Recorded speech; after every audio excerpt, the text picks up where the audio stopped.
Hi, everybody. I want to welcome you to our grand rounds today. My name is Donna LaPaglia. I'm the director of the Substance Abuse Treatment Unit, which is part of the Connecticut Mental Health Center. And I'm thrilled to be here today to be able to introduce our grand round speaker. So on behalf of the psychology section, we have the distinct honor of having Dr. Susan McDaniel here today for grand rounds. She is the Dr. Laurie Sands Distinguished Professor of Families and Health at the University of Rochester Medical Center, where she has several leadership roles. She's currently the director of the Institute for the Family in the Department of Psychiatry, vice chair of the Department of Family Medicine, and director of the Physician Faculty Communication Coaching Program across the medical center. Dr. McDaniel was also the 2016 president of the American Psychological Association. Her career has been dedicated to integrating psychological science and practice into healthcare. She's the author of over 100 peer-reviewed journal articles and 15 books translated into 8 languages, including recent editions of Family-Oriented Primary Care and Medical Family Therapy and Integrated Care. She served as the co-editor with Thomas Campbell of the interdisciplinary journal Families, Systems, and Health for 12 years, and was the associate editor for the American Psychologist for 10 years. She's a frequent speaker at national and international medical and psychological meetings on topics such as integrated care, physician and patient communication, communication coaching, genetics, and family dynamics and leadership. Among her awards in the last 5 years are the Lynn and Joan Carmichael Recognition Award from the Society of Teachers in Family Medicine in 2011, the Elizabeth Hurlock Beckman National Mentoring Prize in 2012, a leadership award from both Women in Psychology and the Society for Health Psychology in 2013, the Susan McDaniel Lifetime Achievement Award from the Society of Teachers of Family Medicine, Behavioral Scientist in 2016, and the Joseph Mazzarazzo Award for Distinguished Contributions for Psychology in Academic Health Centers in 2017. Please help me in welcoming Dr. Susan McDaniel.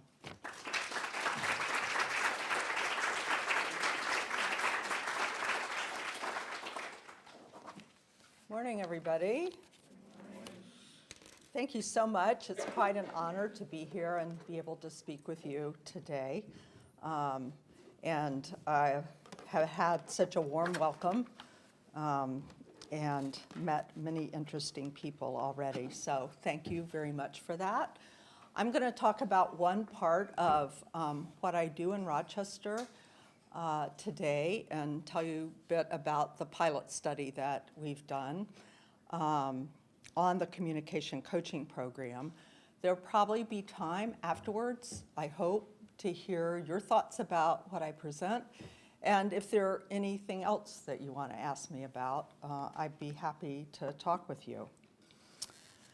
So, amongst all the many things that we have to consider these days, and there's certainly a lot, there seems to be more every day.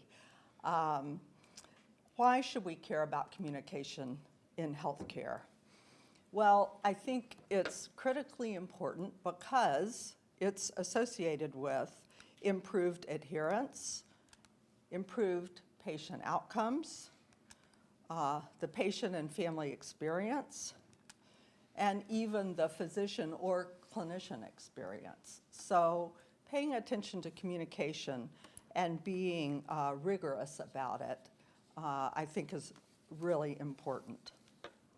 So I'm sure that you're all aware that patient complaints in clinics and hospitals are frequently about communication or lack thereof from physicians and other health professionals. That's on the patient side. And then on the provider side, our healthcare workforce is suffering, I'm sure you know, from an epidemic of burnout, exhaustion, mental health, and substance abuse problems. You know, all areas in our wheelhouse. So patients are too often dissatisfied with care and clinicians are too often dissatisfied with work. So nobody's really entirely happy about the current situation. And this affects outcomes. In a recent study in JAMA Surgery, Cooper, Hickson, and their team of researchers at Vanderbilt found that patients who reported unprofessional communication and behavior by their surgeons had 14% more complications in the month after surgery than those who felt their surgeon treated them with respect. So that's pretty interesting. Sorry, got excited. So these complications included surgical site infections, pneumonia, kidney conditions, stroke, heart problems, blood clots, sepsis, and urinary tract infections. Hickson said, we need to reflect on the impact patient and family experience from these avoidable outcomes. From conservative economic estimates, the cost of addressing the excess surgical complications could amount to more than $3 billion annually. So there are many reasons why it's important. And obviously, we don't understand from a research standpoint what all the steps are between patient dissatisfaction and surgeon disrespect and sepsis. For sure, we need to understand that better. But the outcomes seem pretty clear. So this group, the Vanderbilt group, suggested that the goals for these surgeons are to develop insight and learn to self-regulate. So you'll see from the coaching program, these are both important.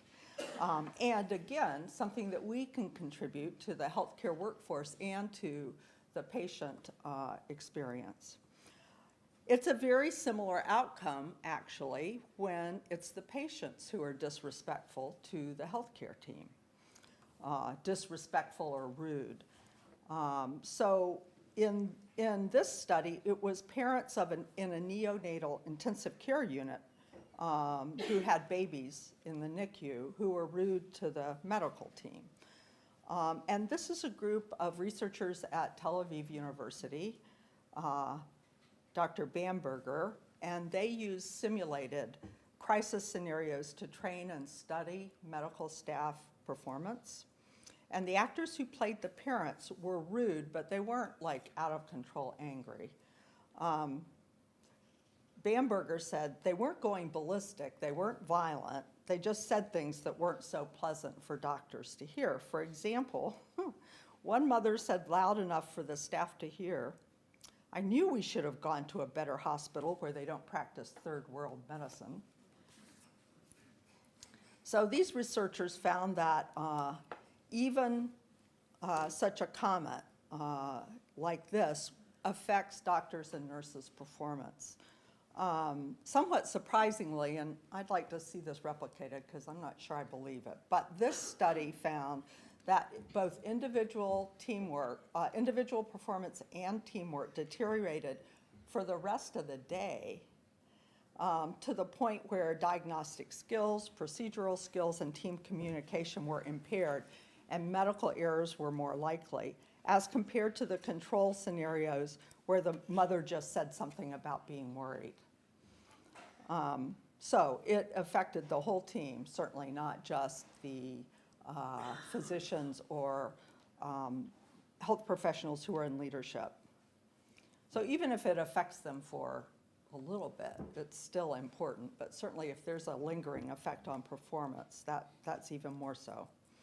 So in 2015, the year before, this same research team studied scenarios where a physician was rude to another physician, replicating what happens an awful lot in medical culture, especially in the OR. So here the teams thought the scenario involved them being assessed by an American expert.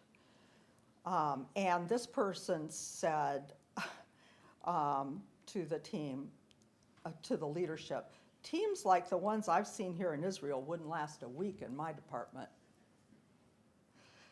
So the teams then performed significantly worse in simulated patient emergencies. Their diagnostic and procedural skills deteriorated, as did ordering and giving the right medications.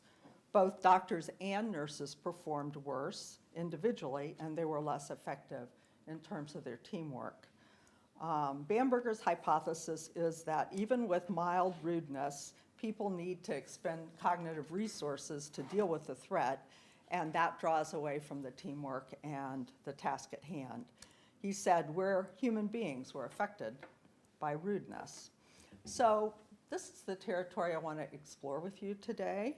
My agenda is to touch on two areas of my work on doctor-patient communication. In the first half of maybe 2/3 of the talk will be about our qualitative studies. And then I'll report on a needs assessment and pilot study that I did several years ago that resulted in the physician-faculty communication coaching program that I run now. And I think this is just one example of novel applications of things that mental health professionals have to offer the healthcare system. So obviously we can offer our services in the way of assessment and treatment, but I think there are a lot of other things that is a useful application of our skills.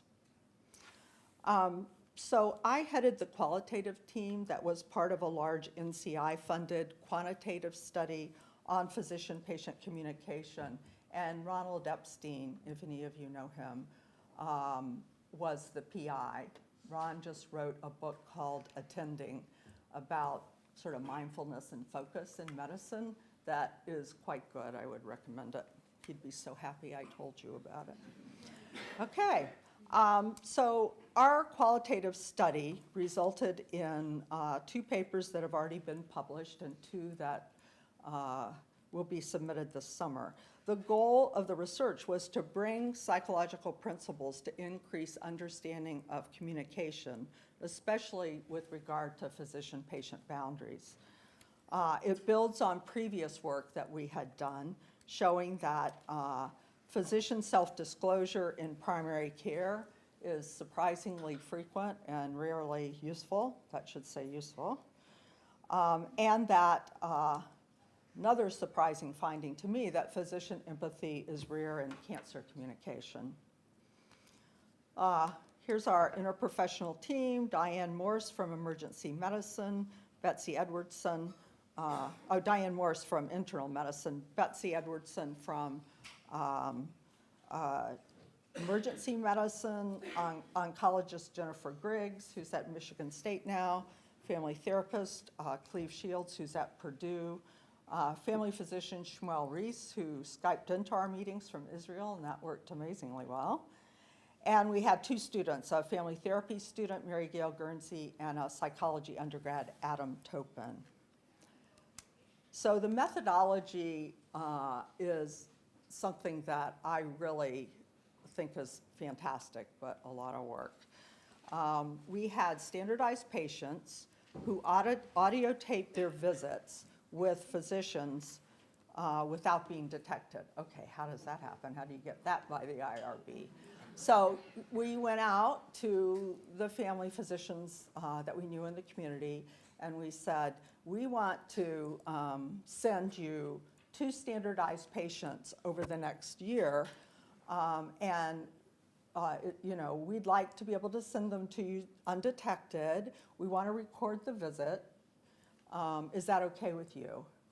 I think if somebody said that to me, I would be like, no, are you kidding? But almost all these people, amazingly, and we're grateful to them, said fine. I'd have to ask them what they were thinking, but they did. They signed right up. It was great. And it wasn't just family physicians. We had 19 family physicians and 20 oncologists in the study. 5 of the encounters were detected by the physicians. So a couple weeks after we'd send somebody, we would send them a message saying, we've sent you a standardized patient in the last month. Do you have an idea who it is? And people always had an idea who it is, and usually they were wrong. So I hope it didn't affect their interaction with the real patients too much. But But actually, some other studies that Ron and my colleagues have done show that it looks like it doesn't really matter whether you know that it's a standardized patient or you don't, because I guess you're still yourself, you know. And so I don't think that their evidence is it doesn't really affect performance, but we threw those 5 out just to be conservative about it. So all of our, what I'm going to present to you comes from the 34 undetected visits in this study. Okay, so here's the setup. The actor's story was that he'd recently moved to the area to be near his daughter, having undergone previous treatment for lung cancer, but not really understanding it was terminal. He presented with new pain in the front of his chest. He brought a chart from his previous physician that was constructed by Jen Griggs, the oncologist on our team, to represent standard of care for stage 4 lung cancer. So this methodology allowed us to standardize the clinical situation. The actors were really good. And to be confident of the validity of the results, since these physicians didn't realize that they were talking to a standardized patient. Okay, so the thematic analysis of the research team on the qualitative side of the physician's communications revealed 4 areas of interest. The first we called patient-centeredness. The second was blaming communication about smoking, because we were talking about a patient with lung cancer. The third was physicians criticizing physicians to the patients. And the fourth we called boundary turbulence, associated with physician empathy, self-disclosure, and projection. So that's the territory of the study. The first paper published from the study, headed by Betsy Edwardson, was called More Patient-Friendly Than Patient-Centered. So I think you probably understand the difference. You can be really friendly and not at all patient-centered. So we focused on how much the physicians explored patient perspectives, provided easily understood information, and engaged the patient in decision-making. We felt that the participating physicians were transitioning from a very physician-focused approach to a patient-centered approach to interviewing. So they used patient-friendly terms to educate the patients, and were almost uniformly caring and friendly. But as I've seen going around the medical center doing communication coaching, I saw the same thing. Our physician faculty are pretty amazing at explaining things, but what they're less likely to do is ask the patient what their concerns are. So the physician goes in, has an agenda, carries it out beautifully, but it's not so much of a two-way conversation. So this was the same thing we found in this study. And I'll share a brief personal story about my own surgery a few years ago that I think is illustrative. And I really hadn't intended to be a secret shopper, but there I was. So after I'd had my surgery, 2 residents and a student came in. It was a Friday. I have surgery on Wednesday morning. And in those 3 days, even though it was all over my chart that I was faculty and this and that, not one person had asked me even one small personal question, 0. They said, you know, do you rate your pain? Anyway, so that was a little discouraging in my own hospital. A family physician friend was visiting me and happened to have taught the surgery resident who came in. So the resident said to her, "Oh, are you her PCP?" And Betsy said, "No, I'm her friend." So maybe that exchange made them think, well, maybe we better see who this is. So they must have gone and looked in my chart more than they had before. So about 4 hours later, they come back and they say, "I hear you have a PhD." I honestly think it's so context specific that somebody who looks as bad as I did after that surgery in a hospital gown, they think like, they don't even think they could have a different life, you know, or have their PhD. So I said yes, and they said, in what? And I said, I'm a psychologist. I teach at the medical center, thinking that'll get them. But that didn't really land. But one of them said, do you do research? And at that moment, that was the first time in 3 days, I thought, oh, this is going to be fun. So I waited a really long time, and then I said yes. And they said, in what? And then I just waited a really long time, and then I looked them right in the eye, and I said, doctor-patient communication. So I kind of felt sorry for him, but the medical student looks at his feet immediately. The intern turns red, and the surgery resident, I just couldn't believe it. God bless this guy. Without, even a second go by, he says, will you give us some feedback? Because we're probably not going to get any other way. I wanted to jump up and kiss the guy. I thought, this is fantastic. So I said, yes, of course, and they left. And then the next morning, and I thought about what I was going to say to them. And the next morning, it was humorous because my then 25-year-old daughter had come to visit and was sitting in the room. And the residents came in, and I said, I have some feedback for you. And I could see her face like, do you ever? Mortified that I'd said that, not knowing that they had come in the day before. And so I said, the resident says yes, and I said, well, you know, yesterday you asked me about my PhD, and that was so great, because nobody had asked me anything in 3 days about myself. And people call me Mrs. McDaniel, and to me, mother who died about 3 months ago, and so it just doesn't work for me. Please call me Susan, call me Dr. McDaniel. I'd really appreciate it. But what I really liked is you all asked something about me, the person, not just the body that had surgery, and so I'm really grateful for that. And I can tell you from Friday to Sunday, when I got discharged, it was Dr. McDaniel every single time. But even more humorously, and I told them this ahead of time, but it's funny how things just... So 2 weeks later, it was 2 weeks, in my first morning back at work, just by coincidence, I gave grand rounds in surgery. So, like I said, I told them, oh, I'm giving grand rounds in surgery in a couple, and I'm sure they thought, yeah, right, lady. So the whole team, I saw the whole team come in, and I'm like, hi, and I could see them going like, what's her problem, you know? Why is she being so friendly? They didn't recognize me at all. So I gave surgery grand rounds, and I waited until the midpoint of the talk.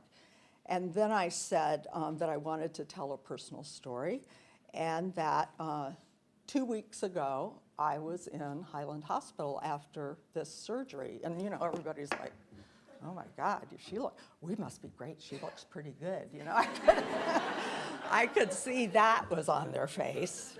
And then I told the story about how nobody had asked me, and then this resident came in, and how great it was, what they did, and then I flash his name up on the board. You know, I can see him up there just dying. You know, they were stunned, and it was humorous. Anyway, so that's the story about being patient-friendly versus patient-centered. And I will say, another thing happened in the last few years, for people that take care of me, where I had to have my thumb operated on, and the 2 anesthesiologists were both women, and the 2 nurses were both women. And unfortunately, all 4 of them, through the entire time, called me honey.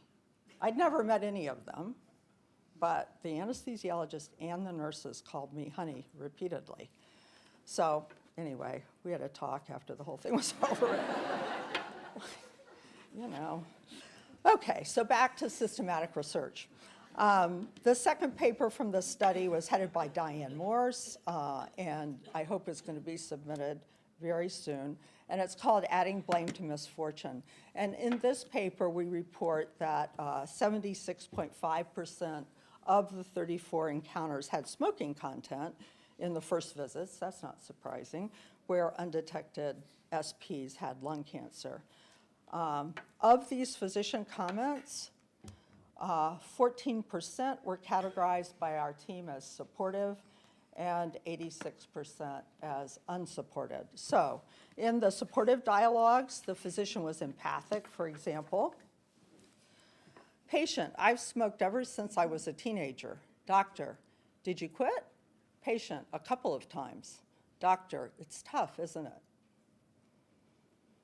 Unsupportive comments, on the other hand, were blaming. And among the 86% of unsupported comments, some focused on the cause of the lung cancer. So the doctor said, and you were a smoker? And the patient said, yes, ma'am. And the doctor said, okay, so that's our source. These are people with stage 4 lung cancer.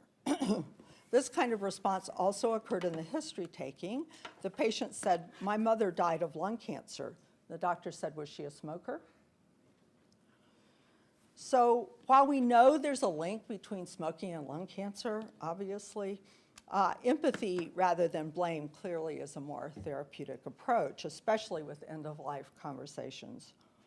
Empathy allows patients to explore their own feelings about the diagnosis rather than amplify what already most patients have, which is a significant amount of self-blame about their smoking.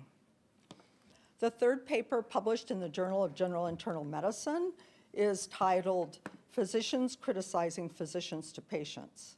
And in this analysis, we found that 41% of initial encounters contained comments about the physician, by the physicians about these patients' previous care. So remember, we set the scenario up with records from the previous physician reflecting the standard of care for stage 4 lung cancer. And even with that, of the 42 comments about previous care, 29% were coded as supportive, 67% were coded as critical, and 4% as neutral. So here's an example of a supportive comment. Doctor, for now I think we will all just sit tight, and I think that the doctors treated you perfectly with what they did, and hopefully you'll stay in remission for quite a while until we have to worry about you. And the patient said, I appreciate that. The negative comments included criticism of other specialties, criticism of prior treatment, and even criticism of physicians in general. So here's an example of criticism of another specialty. Doctor, did anybody talk to you about chemotherapy? Patient, well, I heard them talking to each other at times.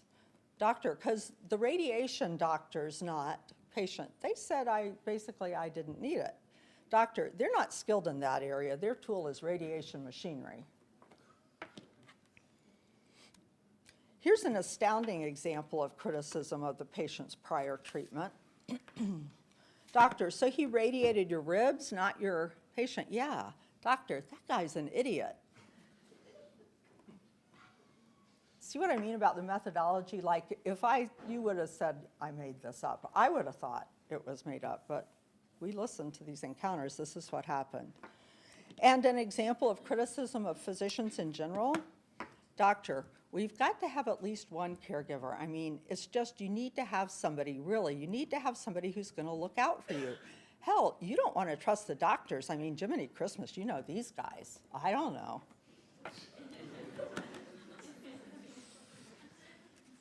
Of course, you know, the setup for this study is anxiety-provoking for these poor physicians. They've got a patient coming for the first time with a terminal illness who doesn't understand the diagnosis. That's an awful setup and anxiety-producing. But handling the anxiety by criticizing the other physician is obviously not helpful to the patient. And once we did this study, I talked more to the people who get the patient complaints at our academic health center, and they said, oh yeah, that happens all the time. Patients complain that the physicians are criticizing their colleagues. Of course, sometimes, another provider is inappropriate and we need to respectfully help the patient disengage and engage in appropriate care. But in this study, there weren't any examples of physicians disagreeing with prior treatment and providing information and help in a respectful way. Our final paper from this study, which will be submitted soon, is called Boundary Turbulence When Delivering Bad News. So this work focuses on empathy, physician self-disclosure, and projection. And again, like other studies in this area, we found that empathy is rare. There's a study from Duke of patients with end-stage cancer that shows that in their study there were, well, I'll ask you, how many empathic comments per patient visit with a patient at the end of life do you think they found? Okay, we have one. Becky says one. Any other guesses? 0. Okay, it's between the two of you, less than 1 per visit. So, and I see that in communication coaching. So both medical and surgical literatures show that empathy directly relates to improved patient outcomes as well as patient experience. So the effect of surgeon empathy and emotional intelligence on patient satisfaction, researchers have found a long-term patient satisfaction is influenced more by empathy than even some measure of emotional intelligence. And in surgery, it looks like it doesn't have so much effect before surgery, but a big effect after surgery in both satisfaction and patient-reported health status after surgery. So this implies that training on empathy can be helpful. Let's see.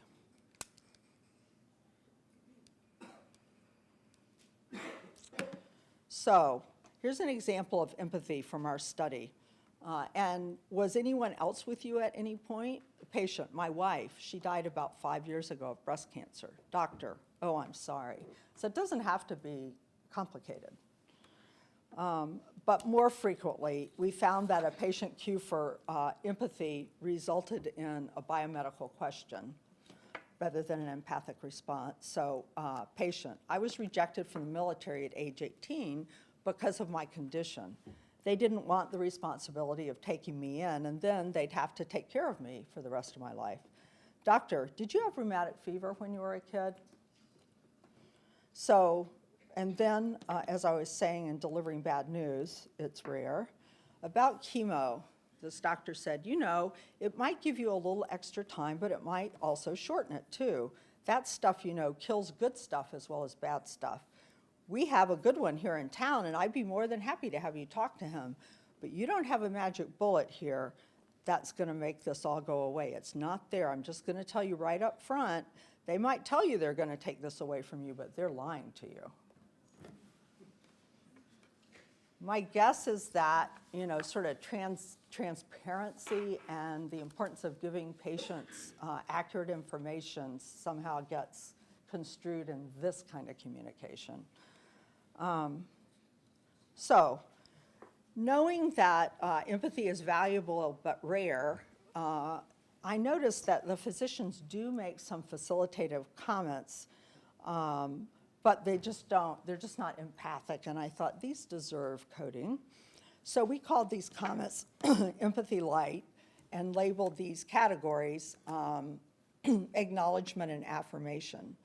And so we found 19% of the communications, the visits had an empathic comment, but 66% had some of these empathy light kind of communications. So here's an example of acknowledgement. Do you have your family there, or were you by yourself? Patient, I have a brother that lives down there and a son. Doctor, brother and son. So that's just acknowledging what the patient says, but from coaching I can tell you frequently that doesn't happen. Just on to the next question. Here's an example of affirmation. What do you do? Patient, I was a manager for a long time.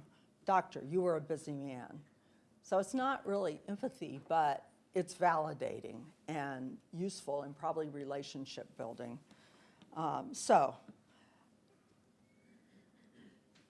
In the coaching that I do, if it's clear that the physician isn't even acknowledging, some physicians just are moving through their review of systems, then I'll work for acknowledgement. If they're doing acknowledgement but no affirmation, then I'll work for affirmation. If they're doing those two things but no empathy, then I'll work at empathy. But you can't sort of bring somebody from here all the way to there quickly. So turning to physician self-disclosure, as in the study I did a few years back, we found that these communications of personal information by physicians were frequent. So 74% actually had some physician self-disclosure. And we also noticed something we called transparency, which we defined as thinking out loud about the illness or problem without expressing affect. So we coded the self-disclosure and transparencies as useful or not useful to the patient. And we found that 33% of the self-disclosures, being really generous, might be useful to the patient. 56% of the transparencies might be useful. We also coded something we called projection, and I really tried hard, maybe you all have an idea, to think of something else to call it, because I don't really like to use psychobabble to other audiences who think that's what it is. I just couldn't, it's projection. I couldn't figure out what else to call it. So we found 44% of the encounters had something that pretty clearly related to the physician and not the person they were talking to, but attributed to the patient. So here's some examples for not useful self-disclosure. Doctor, no difficulty swallowing your food. It's going down okay through that passageway, because that can also get dry in there after radiation. And then the doctor says, I was looking at your ring over there. Is that? And the patient said, yeah. And the doctor said, for some reason, I had a chunk of lapis, and I'm going to show it to you. It's about this big. I sometimes carry it in my pocket. For some reason, that color makes me feel better. And I put this on a couple of weeks ago when my sister passed away at age 53, and it hangs down right here at my heart. Every once in a while, I just touch it and go, yeah, it makes me feel better. I just love the color of that stone.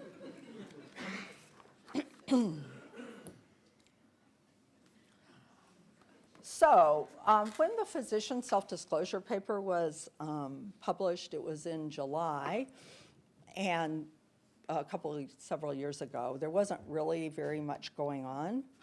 And much to my surprise, it got picked up by every major news outlet and the Today Show. And, you know, I was really surprised that this topic was that interesting. But I probably talked to 55 reporters.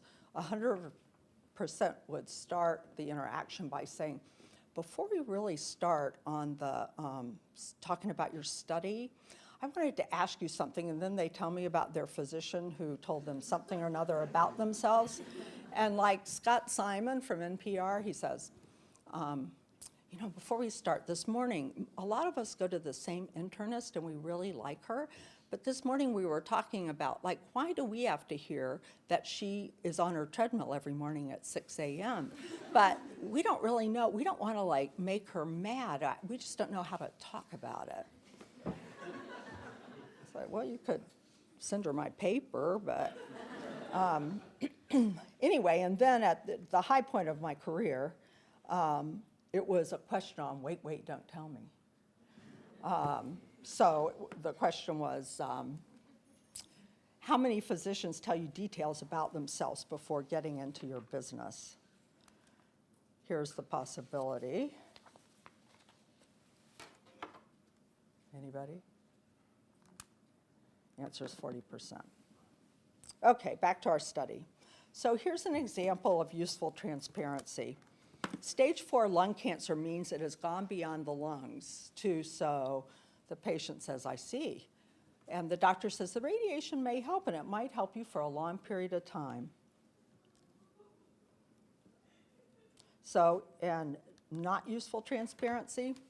Doctor, so it didn't get bigger because tumors you expect to double in size. Patient, Doctor, it's something that you notice may happen very quickly, something you may have to go to the emergency room for because it could be deadly really quickly if it happens. And projection. Patient, I don't really know anybody. Doctor, you don't know anybody here at all? Remember, the patient was new to town. Okay, it's important, attaching to support and everything, because if you're going to undergo further treatment for cancer, you don't want to be alone, so maybe you should look for a girlfriend. The patient's like, well, sort of stumbles around and then says, my daughter, she really takes charge of things.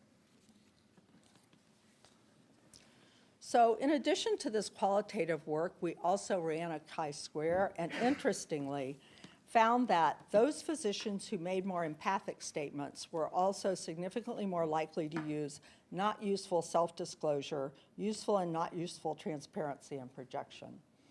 I was really surprised by this. And now with the coaching program, having done this for the last several years, I'm not surprised at all. I think that it really is a real finding, and I'm looking forward to getting that paper out. So I think, if we were to say in two categories, non-psychiatric physicians tend to either be very buttoned up or empathic but vulnerable to boundary violations of the kind I described. So we called this boundary turbulence. Boundary turbulence is a term used by sociologist Sandra Petronio to describe situations where boundaries are penetrated. So fuzzy boundaries are a particular risk in the context of anxiety-producing traumatic events like disclosing a terminal diagnosis. And the relationship between empathy and boundary management is really important, since empathy involves understanding another's perspectives or putting yourself in someone else's shoes. It could be considered a necessary boundary violation. But the seasoned clinical empathizer will reconstitute the boundary, understanding, cognizant of the empathic understanding gained, and in order to effectively and humanely care for the patient. So boundary turbulence is when this reconstitution doesn't happen, as reflected in our data. Oncologist Tony Back said of the need for communication training for physicians, I really like this quote, "We already knew how to be nice. What we didn't know was how to integrate an enormous amount of biomedical expertise with the lived experience of individual patients." And I think that really says it all in terms of what we found in the study and what I see in the coaching program. It's really hard. So these studies then really informed the physician-faculty communication coaching program that I developed in response to a request from our dean. So there was a big patient and family-centered care initiative that was really stimulated by the threat of coming HCAP scores. So suddenly, administrators and leaders understood that how patients fill out their satisfaction surveys is going to determine some of the reimbursement to the physicians, the providers, and the hospital. And, I think it's safe to say across the country, the reaction to that was, ooh, this isn't something we're good at. So the dean said, can you do something about this? Because he wasn't so direct as to say we're really worried about it, but I think it's true that they were. So my goal from the beginning was to have a program that is personalized to the physician, is evidence-based, could be helpful to everybody, from the least experienced and those with the highest HCAP scores and those with the lowest. And I really think it's important for us to promote a culture of support and feedback. It's clear to me now, watching all the departments, that we really need to provide more infrastructure of support to the clinicians. Too often I think they feel they're just flogged for productivity, and the support comes in the way of new content and stuff they can learn, and not so much what I'm about to talk about that I think is really important throughout all of our careers for those of us that do practice. So Atul Gawande said in an article in 2011, everyone deserves a coach. He wrote an article called Personal Best in the New Yorker, which I'd recommend, September 2011, in which he describes hiring a coach to observe his surgical skills in the OR and provide feedback. And the subtitle was, Top Athletes and Singers Have Coaches, Should You? And he tells the story of how he had been in practice for 8 years and that he felt like his skills were kind of plateauing. And he was frustrated about this, so he hired one of the faculty who had taught him, who he really respected, to watch him in his OR and to provide him with some feedback. And what's great about the article is he describes a lot about how anxious he was about being observed, and then how incredibly valuable it was to him in the end. So I frequently give this article to people I'm about to work with to try to normalize what they're feeling, which is usually, I want to do this like I want bamboo shoots up my fingernails. Fortunately, the way things got started, the Senior Associate Dean for Clinical Affairs, I'll show you some pictures in a minute, he's the first person that I coached. And then he wrote, communicated with all the clinical chairs and told them that they had to do it. I'm sure if I'd written, said, here's an opportunity, you know. And that was great. And they had many reasons why they, in particular, couldn't do it. But I've been around for a long time, so all of them did it. And I'll tell you about that. So it's very helpful to coach the leadership first.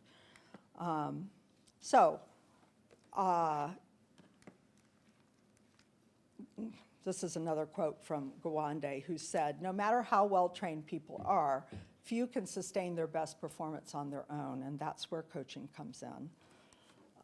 So I wanted to do a pilot study before starting the program, so I could figure out what we're good at in terms of communication at the University of Rochester, what we aren't good at, and some of the skills that might be associated with improved patient experience and HCAHPS scores. So the first step was to develop a list of communication behaviors that physicians believe they should adhere to. And at that time, we had a patient and family-centered care physician leaders council. So I asked, with representatives from all the clinical departments.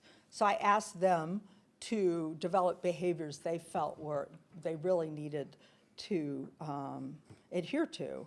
They were essential. So they came up with 36, and then they voted for the top 8.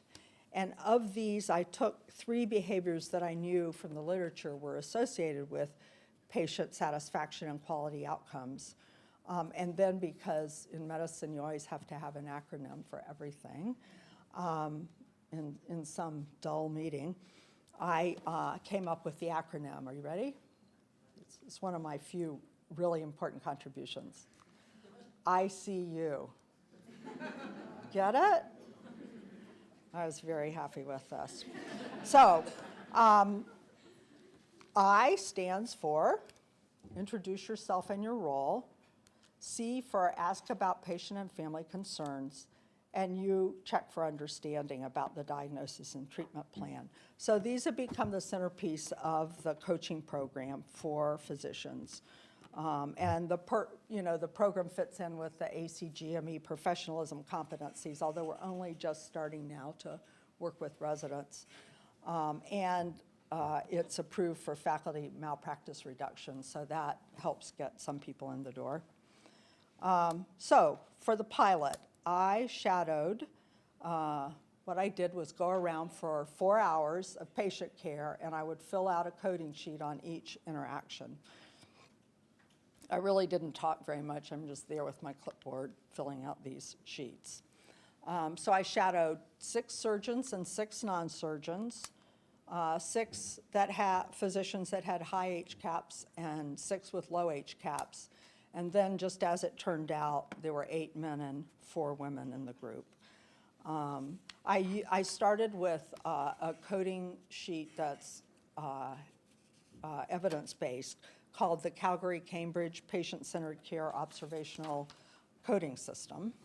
I added some things like the ICU behaviors and some behaviors like empathy, affirmation, acknowledgement, some self-disclosure, speaking to a family member, some of the things that aren't on that coding sheet but I think are important and have some evidence base to them.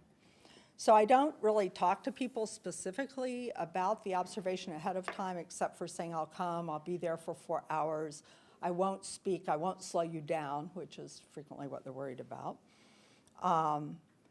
And so usually in the beginning I ask them, is there anything specific that you'd want feedback on? And about 99.9% of the time they say no. So I say, okay, fine. So here's what it looks like. I didn't say. So I watched 75 encounters for this pilot. So here I am with the Senior Associate Dean for Clinical Affairs, Ray Mayuski. And I was telling him, I'm just going to sit there and fill these sheets out, and we'll talk later. I think, and I asked him, do you want any feedback? And I can remember he said, well, other than students, nobody's really watched me in 40 years. I said, oh, well, okay, no time like the present. And Ray was trained by George Engel. He's probably the last person in leadership in Rochester that was trained by the guy who started the biopsychosocial model, or first described it. So he has a kind of psychosocial sensibility. So here I am watching him with these 2 patients who really wanted their picture taken and wanted me to share it with you. They were like, if you'll use this, that would really be great. So okay. And so I'm just, really this was 2 visits because he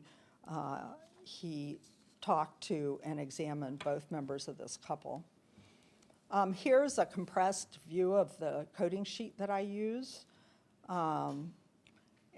You can see checking off these behaviors, and I also write down what people say, like the actual words, especially of the physician, to be used in the report.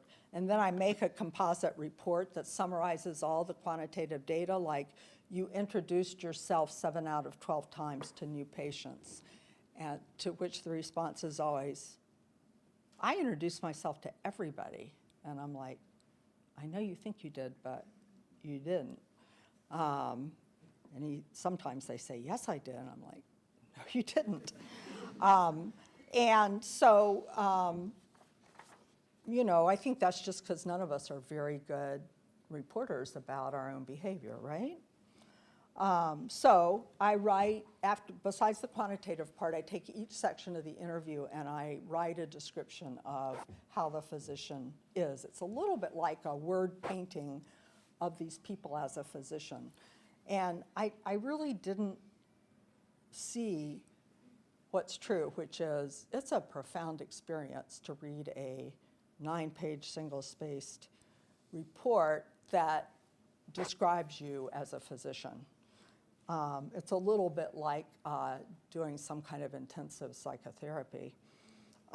So I take each section, I write a qualitative section that says, you're fantastic at this, this, this, and this. And here's what you usually say, here's how you usually start your sessions, and then you this, this, this, and this. This is really great.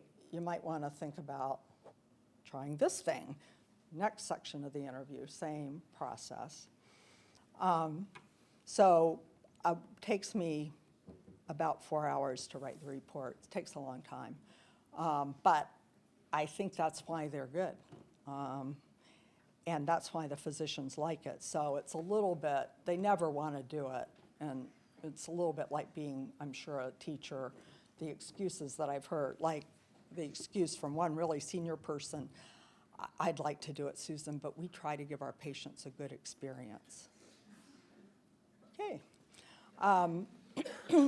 So, but I've, as I said before, figured out how to deal with that. So really, almost to a person, as you'll see, it's like some kind of religious experience for them. They really, takes them back to why they chose to be a physician, and I think becomes very important to them. Well, after I coached the director of the Cancer Center last year, he made his faculty, all the faculty, their raise contingent on getting coaching this year. So they lined right up. So anyway, the results of the pilot study for, here I am, still working at it. For introduce yourself in your role, 81% of our physicians in the pilot introduce themselves, which is great. It does mean 19% don't, and especially in the hospital, you have so many people coming and going. It's really quite confusing even to the rest of us. By the way, non-surgeons and females introduce themselves 100% of the time to new patients. So that would mean it was the male surgeons who didn't introduce themselves. The Journal of Hospital Medicine reported a similar observational study of 29 internal medicine interns at Johns Hopkins and the University of Maryland. And they found these interns introduced themselves in the hospital to patients about 40% of the time and explained their role about 37% of the time. So at 81%, our faculty, fortunately, do a lot better than these interns. But I'm not sure how our own interns do. In terms of C, ask about the patient and family concerns. 72% of our University of Rochester sample asked patients about their concerns, which means 28% didn't. So I was impressed, as I said, that many of our people were great at describing the diagnosis and treatment plan, but they did not always ask the patient or family about their own concerns. And so, of note, the physicians with higher HCAP scores were 10.6 times more likely to ask about patient concerns. So clearly, if there's one thing you want to do to get your satisfaction scores up, this would be it, Now, in terms of check for understanding, you may know that research shows that patients remember and understand less than half of what clinicians tell them. And this is independent of IQ or education. Many of these studies will have a medical student or a research assistant sitting out in the waiting room. You come out of the exam and that person interviews you to hear, what did the physician say? What is your problem and what are you supposed to do about it? And so it can't be a memory thing, unless you have a memory problem, but less than half could accurately say what happened. So that gives you a sense, and if we know people take medications that are prescribed less than half of the time, certainly this is a factor. We know that Carolyn Clancy, who's the past director of AHRQ, said that asking that patients recall and restate what they've been told is one of the top 11 safety practices based on scientific evidence. And we know that everyone benefits. It's associated with better glycemic control for diabetic patients, with better compliance with inhalers for asthmatic patients, and those are just the things that have been studied. And as I was saying, everyone benefits. I think we all feel, certainly speaking for myself, like I can tell when somebody's nodding their head if they understand what I'm saying. No. But I think that is part of the problem. We think we know what's going on. So everyone's at risk, and it's hard to identify who is understanding. And as I said, reading level and IQ don't really matter. So, you know, there are many things that can be going on. It can be that people don't understand. I think a lot of times it's anxiety or emotional reactivity, or just not being able to clearly focus on what's being said. So we want people to remember and understand the information, and we have these after-visit summaries. I'm sure you all have these that get printed out. They're usually about, seems like 50 pages, but maybe it's 10. And somewhere in there is stuff that the physician said. Lots of times they just get dumped, and so now we usually say, do you want us to print out your after-visit summary? Some people do, but I don't think that really is nearly effective enough. So we try to work on what in nursing is called teach back. I prefer check for understanding as a better descriptor of what we're trying to do. A lot of the physicians are worried about doing it. They feel it sounds patronizing, or it's going to take too much time, those two things. So I have to work with them on it, and I suggest saying things like, I want to be sure I explained everything clearly. Tell me what you understand about your diagnosis. So putting it on ourselves. It's not that you're stupid, I'm just not being clear. Another thing I suggest, tell me what you'll tell your spouse tonight about our visit. Or what is your plan about taking your medications once you get home? Because these things will allow us to know whether somebody understood, or sometimes you can hear they actually don't agree, and so they're not going to do it. Or there's a problem with payment. You know, lifting those up rather than 3 months later, the person's gotten worse, haven't done what was suggested, and it is all embedded and not taking a minute or so at the end to find out whether they understand and agree. So in terms of our study, only 23% of our physicians checked for understanding.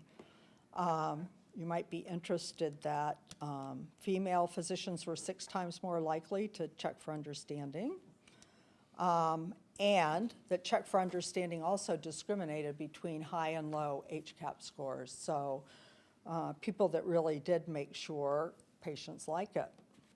So how does the program go down with the participants? And I will say that many people, many of my physician colleagues told me that it wouldn't work because their colleagues don't like to be told what to do, parentheses, especially by a woman who's a psychologist, and that they're not gonna, this just isn't gonna go well. And as I told you before, I don't think anybody would have just signed right up. Maybe a few people, but not much.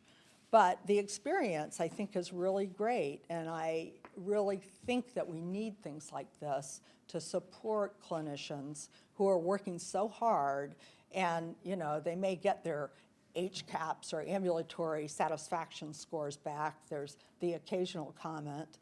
Occasionally it's positive, and that's kind of the extent of it. So I think they inevitably find it a supportive experience. In these first 12, when I was just feeling my way, there weren't any negative ratings on the anonymous Survey Monkey.